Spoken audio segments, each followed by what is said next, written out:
A következő viselkedés bemutatásához ismét a blendert hívom majd segítségül. Ami lényeges a blenderbe, hogy a egér görgő lenyomásával és az egér húzásával tudom forgatni a nézőpontunkat. Most egy várfalat fogok csinálni, illetve egy várfal komplexumot mondanám inkább így. És még csinálok egy átméretezést. Az X tengely az 0,5. Az Y tengely lesz 2,5. És a Z tengelyem is 2,5. Ezt az egészet így, ahogy van anyagában megszínezem.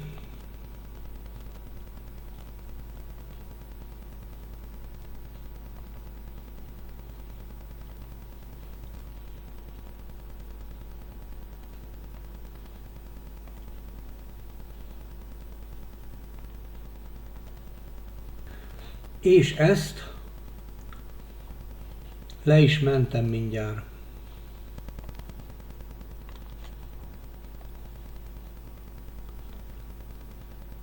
Az összes textúrát át is rakom oda.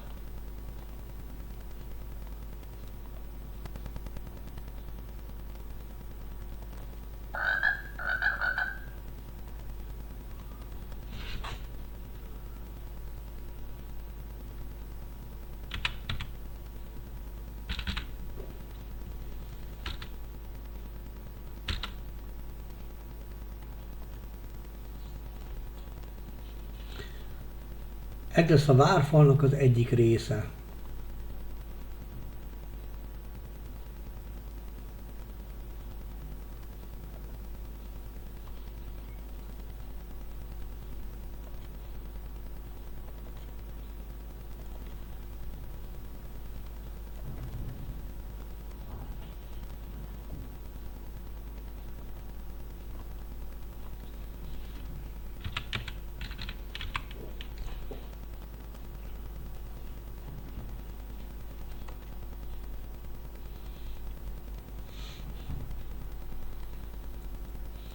Akkor folytatom az eljárást.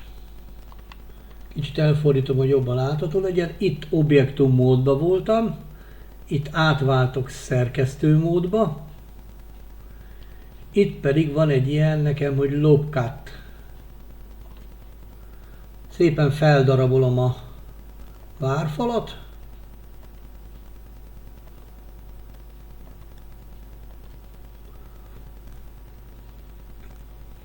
Átváltok extrude módba. Shift gomb lenyomásával kijelölöm a... Itt átváltok oldalba, hogy oldal nézet legyen.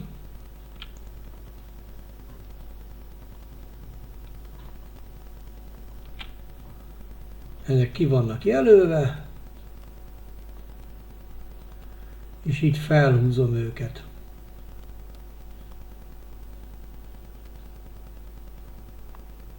Tetszőlegesen, amekkorára szeretném.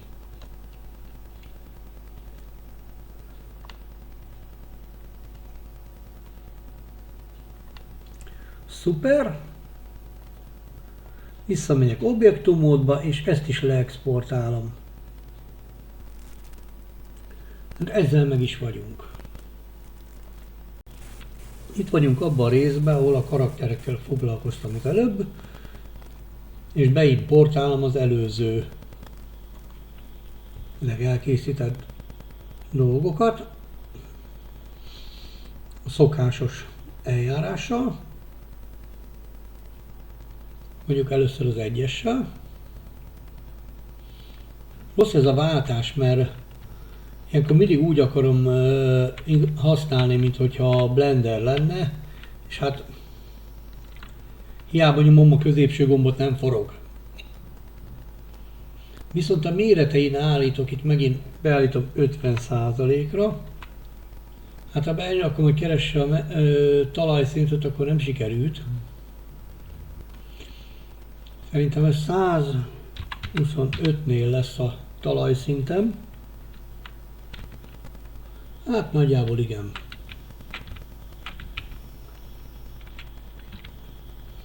Ez az első fal részletünk. Statikus objektum, igen. Nézzük meg az anyagot. Nézzünk egy normált.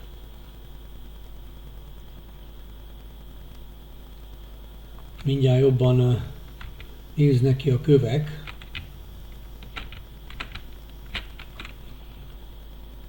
Tudunk állítani szint is egyébként, hogyha a bázis szint átállítjuk bármire lehet, acélkéktől kezdve a barnáig mindenféle lehet. Persze ez nem feltétlen fontos.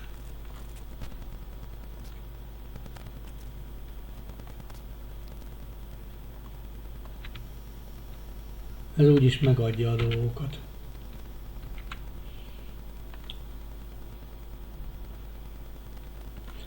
Árnyékot rakjon, ugye átlátszóvá is tehetjük, de nem akarom átlátszóvá tenni. Két oldalú.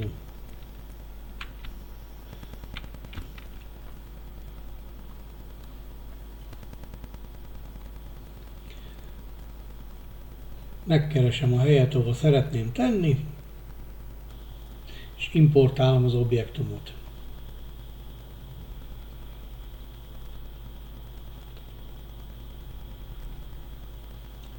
Itt be lehet állítani, hogy a kép az tulajdonképpen hogy legyen, a bal gombbal tudom forgatni mindenféle irányba, a jobb gombbal pedig lejjebb húzni. Váltok át mindegyiket ebbe a szürke háttérbe fogom tenni. Megint importálás. Lesz a 2-es.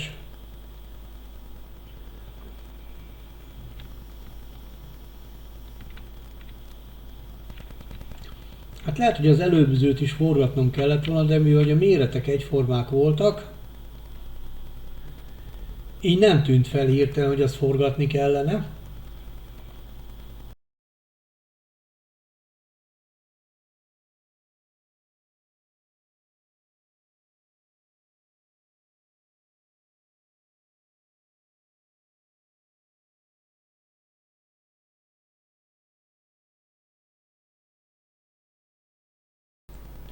Ha itt átállítjuk körre, az azért fontos egyébként, azért lehet fontos ezeket átállítani, mert van a Game Guru-ban egy olyan rendszer, ami figyeli az anyagot, és hogyha mászkálunk rajta, lépkedünk rajta, akkor olyan hangokat fogunk hallani, mint például, ha kövön járunk, vagy ha fémen járunk, változik így a hang.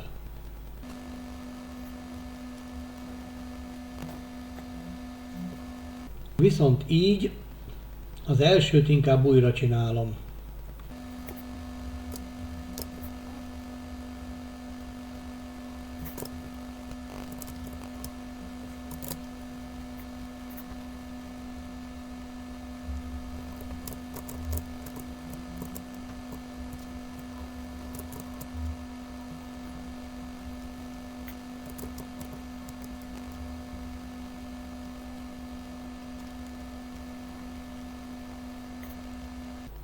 Na nézzük is akkor meg, hogy mit csináltunk.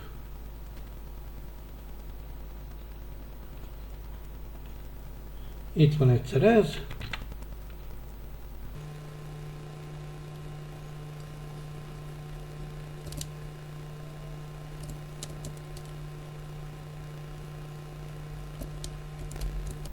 Engedélyezem a rácsmódot.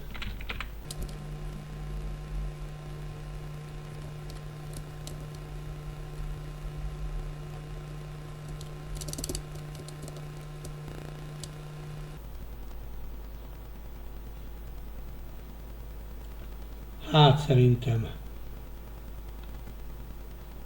Snap módba inkább. Snap módba viszont szépen használható.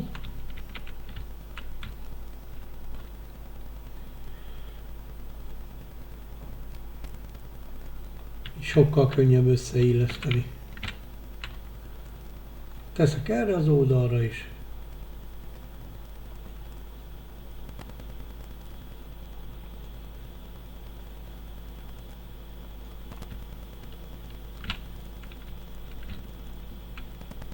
És amit tulajdonképpen én ezzel az egésszel be akartam mutatni, hogy ajtónak bármit tudunk használni. Tehát gyakorlatilag bármi használható. Mondjuk legyen ez, amin nincsenek ezek a bástyafokok, ebből csinálok egy fizikai ajtót. Lényeg az, hogy az ajtók közül neki a csúszóajtót kell megkapnia. Ahol beállíthatjuk ugye a szöget, a mindenféle méreteket, periódust, ez, hogy mennyi idő alatt legyen. Én azt mondanám, hogy ez azért legyen sokkal lassabb, mert azért mégiscsak egy nehézkes ajtóról van szó. Hogy menjen az ajtó kézzel, legyen egy hangja,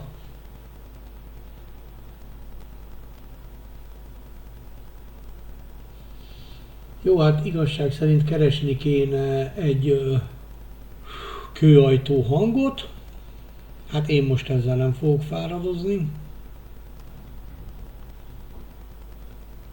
marad egyelőre ez, de azért kipróbálom.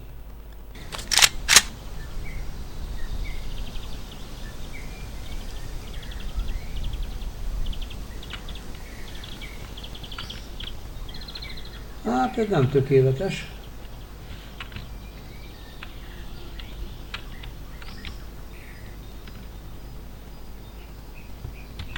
Valami hiba van.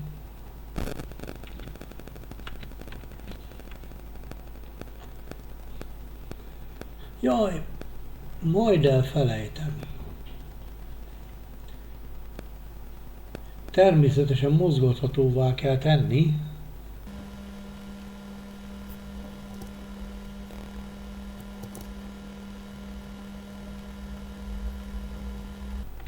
Nem tudom, hogy ez befolyásolta-e, hogy összeértek nagyon.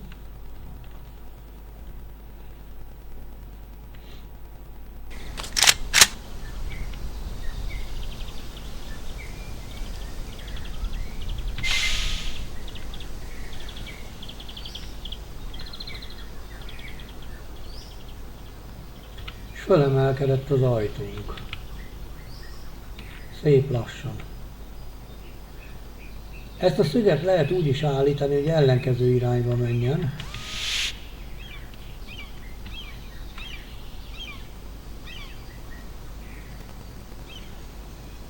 Szerintem egész jól néz ki.